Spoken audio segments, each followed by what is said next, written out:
নমস্কার বন্ধুরা, food point of দীপিকায় আপনাদের সকলকে স্বাগত। আমার আজকের রেসিপি গ্রাম বাংলার খুবই প্রসিদ্ধ বিচে কলার রেসিপি। ভগবান শ্রীকৃষ্ণের অষ্টম প্রহর বা নাম সংকীর্তনে নিরামিষ অন্নভোজনে এই রেসিপিটা গ্রামের দিকে এখনও হয়ে থাকে। সেই স্বাদ হয়তো আমি আনতে পারবো না, কিন্তু আমি চেষ্টা করব সেই রকমভাবে আপনাদের দেখানোর। চলুন তাহলে রেসিপিটা শুরু করা যাক। এক একটা কলাকে আমি এইভাবে খোসা ছাড়িয়ে 4 টুকরো করে কেটে নিয়েছি। এইবার গ্যাসের ওপর একটা কড়াই বসিয়ে তাতে দিয়ে দিচ্ছি প্রায় 400 ml পরিমাণ জল।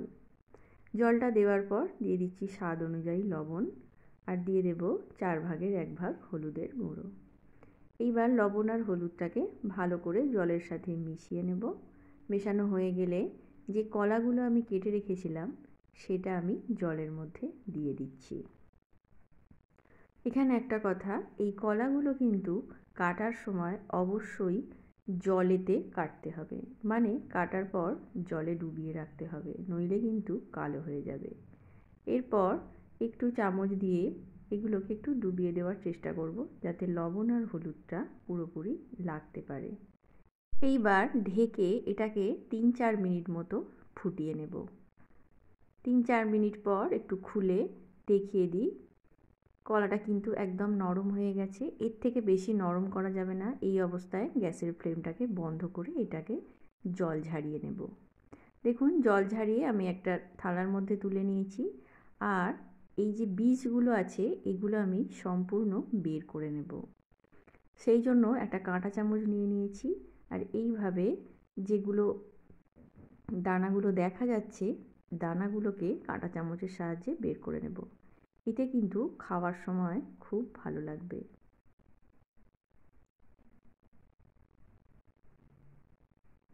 এইভাবে একটু দেখিয়ে দিই, দানাগুলোকে এইভাবে একটু আলগা করে হাত দিয়েও বেছে নেওয়া যায়।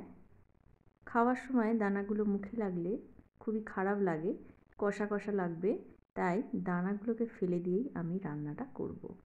দেখুন, সমস্ত দানাগুলোকে আমি বের করে নিয়েছি, এতগুলো দানা বেরিয়ে গেছে। এইবার এই কলার সবজিটাকে আমি রান্না করে নেব। তার জন্য গ্যাসের ওপর একটা কড়াই বসিয়ে দিয়ে দিচ্ছি 3 টেবিল চামচ মতো সর্ষের তেল, আর দুটো মিডিয়াম সাইজের আলুকে এরকম লম্বা টুকরো করে কেটে নিয়েছি। প্রথমে আলুগুলোকে কড়াইতে দিয়ে হালকা করে ভেজে নেব।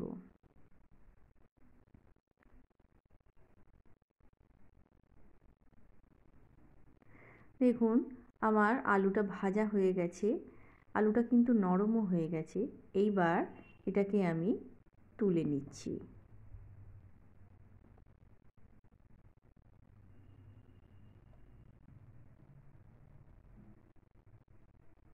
আলুটাকে আমি তুলে নিয়েছি। এবার আর বেশি তেল দেব না, এই একই তেলের মধ্যে দিয়ে দিয়েছি 1/2 চামচ 5 ফোড়ন, একটা তেজপাতা আর একটা শুকনো লঙ্কা। এই ফোড়নটা কিন্তু অবশ্যই দিতে হবে। এছাড়া দিয়ে দিচ্ছি 1 টেবিল চামচ আদা, আর দুটো মিডিয়াম সাইজের কুচি করে রাখা টমেটো। আদা টমেটোটাকে খুব ভালো করে কষিয়ে নেব। যাতে তাড়াতাড়ি টমেটোটা নরম হয়ে যায় সেই জন্য একটু লবণ দিয়ে দিলাম। লবণটাকে দিয়ে টমেটোটাকে ভালো করে ভেজে নেব।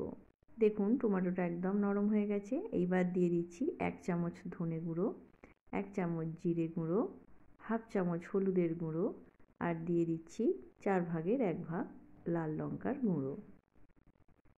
ঝালের জন্য দিয়ে দিচ্ছি 4টে কাঁচা লঙ্কা। এইবার খুব ভালো করে মশলাটাকে কষিয়ে নেব। মশলাটা থেকে তেল ছেড়ে গেছে। এইবার যে ভেজে রাখা আলুগুলো ছিল সেগুলো দিয়ে দিলাম।